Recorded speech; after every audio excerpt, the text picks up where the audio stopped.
Hi guys, c'est parti pour l'issue 168 de The Walking Dead. Après une issue qui était quand même très triste, et bien maintenant c'est quand même un petit peu l'heure du deuil. Alors que tout le monde est en train d'essayer de se remettre de la mort d'Andrea, on a Dwight qui prévient Rick qui va réparer le portail. Rick s'excuse alors auprès de Dwight par rapport à la mort de Cherry. C'est vrai que depuis ce qui s'est passé, ils n'ont pas encore eu l'occasion d'en parler. Et étonnamment, alors qu'on voyait un Dwight qui avait l'air d'être plutôt énervé et en colère après Rick, au final pas du tout, puisqu'il lui dit que lui aussi il a perdu quelqu'un. Au final, eh bien ils ont un point commun, tous les deux ils ont perdu quelqu'un de très proche.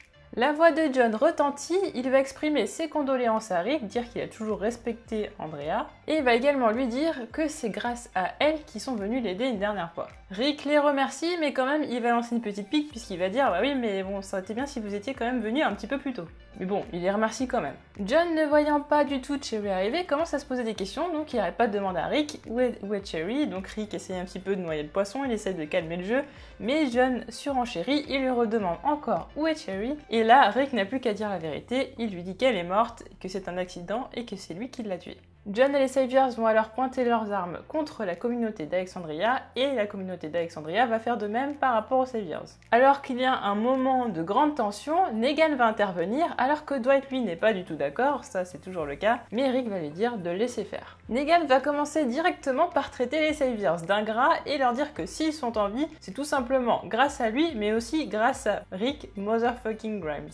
Il dit qu'il comprend tout à fait que, eh bien, ils ont envie de vengeance par rapport à la mort de Cherry, qu'ils ont envie d'un bain de sang, et du coup il leur propose, il dit bah dans ces cas-là, pourquoi vous me remettez pas en tant que chef des Saviors? Dwight veut une nouvelle fois intervenir, il sent pas le truc qui va vraiment se passer correctement, et là encore, Rick lui dit de ne pas s'en mêler, mais néanmoins il lui dit quand même de se préparer au cas où les choses tourneraient mal. Donc bon, on commence à voir que Rick a quand même quelques petits doutes. Negan rappelle comment c'était, eh bien à son époque, le système de points qui permettait d'obtenir des choses, le fait que les communautés leur apportaient directement des vivres, mais aussi le fait qu'ils étaient détestés et craints par toutes les autres communautés, et surtout lui d'ailleurs. Chose étonnante, Mark va s'agenouiller devant Negan comme s'il lui prêtait allégeance, et va tout simplement déclarer que lui, il préférait quand c'était Negan qui était aux commandes. Negan demande s'il y a d'autres personnes qui veulent qu'il redevienne chef, tout comme Mark le souhaite, et là, il va tout d'un coup, eh bien, frapper Mark au visage. Negan va demander à Mark ce qui ne va pas dans sa tête, il dit mais pourquoi tu veux de quelqu'un qui t'a brûlé la moitié du visage, pourquoi tu veux de cette personne-là comme chef? Il le traite de mouton et il demande à tout le monde de le surveiller parce que bon, on sait jamais. Negan dit que les Saviors savent de quoi il en retourne, ils savent très bien que s'ils quittent le réseau, eh bien ça reviendra à la même chose que ce qui se passait quand Negan était là. Il ajoute qu'ils savent que Rick n'est pas un dictateur et en plus il se demande si toutes ces personnes ne seraient pas soulagées de la mort de Cherry. John ne va absolument pas apprécier ses propos puisqu'il va de nouveau le menacer de son arme. Negan le calme en lui disant qu'une bataille ne vaut pas le coup et que si bataille il y aura beaucoup de morts des deux côtés. Negan explique que Cherry était une personne qui cherchait constamment les problèmes, que même quand tout allait bien, elle en cherchait encore, et c'est d'ailleurs ce qui s'est passé quand elle a voulu attaquer Rick. Il ajoute que Cherry était responsable de sa propre mort et qu'elle ne mérite pas qu'il y ait des morts du côté des Saviors, mais aussi de son côté, et c'est là qu'on remarque que Negan s'inclut dans la communauté d'Alexandria. Negan dit qu'ils sont quand même très chanceux puisque Rick les laisse repartir malgré la rébellion et que ça c'est absolument une preuve de bonté. Negan leur dit de rentrer au sanctuaire qui est vivable grâce à lui selon lui. Il leur dit d'attendre qu'ils aient besoin de l'aide d'Alexandria et qu'ainsi Alexandria va venir les aider, mais également que Alexandria ait besoin d'aide et dans ces cas-là, eux, ils devront aller les aider. Il finit en disant « Alors, qu'est-ce que vous voulez finalement ?» Et finalement, eh bien, les Saviors vont s'en aller sans un mot, sans un problème, sans une menace, ils vont tous s'en aller calmement. Negan a résolu la situation.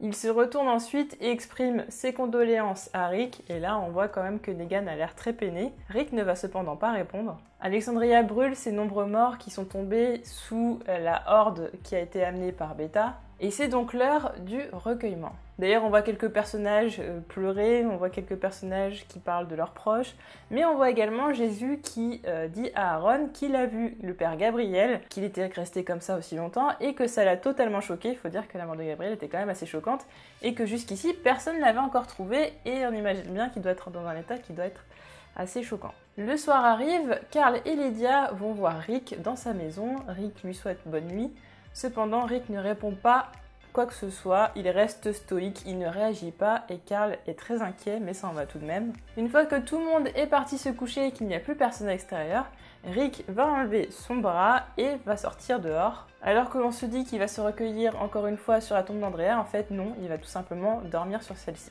On remarque que Rick va avoir quand même du mal à faire son deuil, lui qui montrait qu'il était très fort devant tout le monde.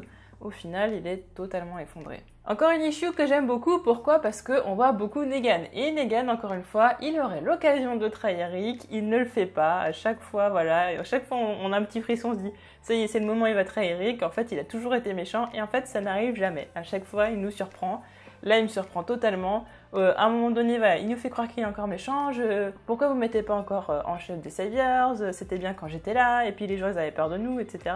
Donc totalement l'inverse que ce qu'il disait à Rick, c'est-à-dire qu'il disait qu'il savait qu'il avait fait des erreurs, bah là il fait comme si c'était pas le cas. Et tout d'un coup, il frappe Mark et puis il dit « Ah mais n'importe quoi, tu veux de moi comme chef ?» Au final, il se rend compte que, enfin, il s'était déjà rendu compte depuis quelques temps, mais il le sait, c'était un chef qui avait pas la bonne manière de faire. Non pas que c'était un mauvais chef, mais il n'avait absolument pas la bonne manière, et quelque part il reconnaît en Rick le fait que ce soit un chef exemplaire, que justement il sache faire la part des choses, c'est-à-dire que ok ils ont fait une rébellion, mais Negan il les aurait butés comme il a fait d'ailleurs avec Glenn. Ils font une rébellion, et bah Negan les aurait butés, mais là les Saviors font une rébellion et Rick ne dit rien, lui ce qu'il veut c'est la paix. Alors ok il a tué Chewie mais c'était un accident, il n'avait pas l'intention de la tuer, si ce n'est voilà c'était la légitime défense, mais je pense que s'il avait pu éviter de la tuer, il aurait évité de la tuer.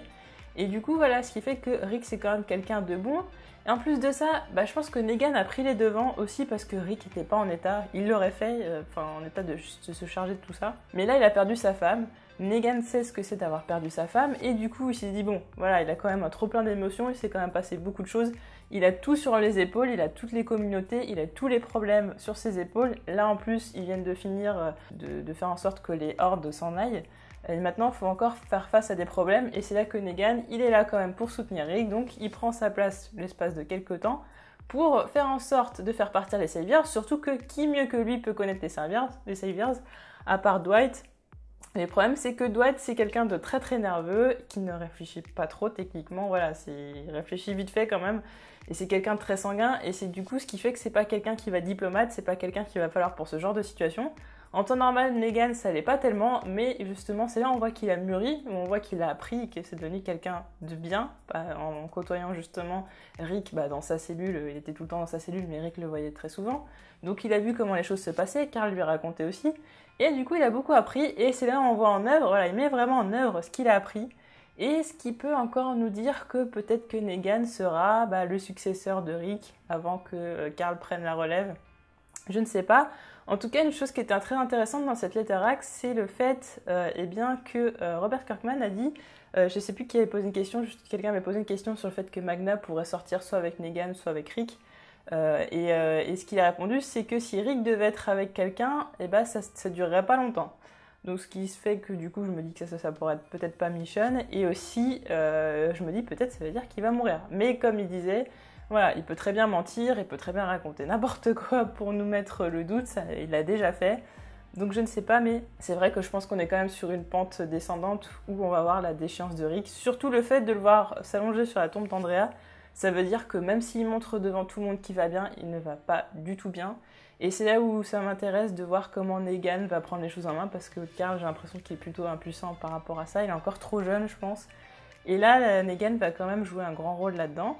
Donc, on va voir pour la suite. En tout cas, je pense que Rick risque d'avoir des pensées suicidaires, notamment par rapport à la couverture de, je crois que c'est l'issue suivante, il me semble. Ouais, c'est l'issue suivante, où on voit avec justement Dwight qui lui pointe une arme sur l'arrière de la tête. Donc, est-ce que Rick va demander à Dwight de le tuer ou je ne sais quoi? Je ne sais pas. Je pense pas, parce que je pense que c'est trop tôt. Comme j'ai dit, pour moi, la fin de Rick, ce sera l'issue 200, même si c'est vrai que c'est peut-être long, parce que ça fait dans 30 issues. Donc ça fait dans 30 mois, ça fait quand même beaucoup de temps. Mais bon, on sait jamais. En tout cas, une super issue. Un Negan au top, un Rick qui me fait beaucoup de peine, mais qui arrive quand même à être debout devant tout le monde pour vraiment souder tout le monde et que personne ne s'inquiète, et qui, quand même en privé, est quand même vachement touché par la situation. Donc voilà, j'espère que vous avez aimé cette vidéo, j'espère que vous avez aimé aussi cette issue. N'hésitez pas à me donner en commentaire ce que vous avez pensé de cette issue, et vos théories pour les prochaines issues, justement, qu'est-ce qui va se passer très bientôt. Et on se retrouve très vite pour d'autres vidéos. Salut!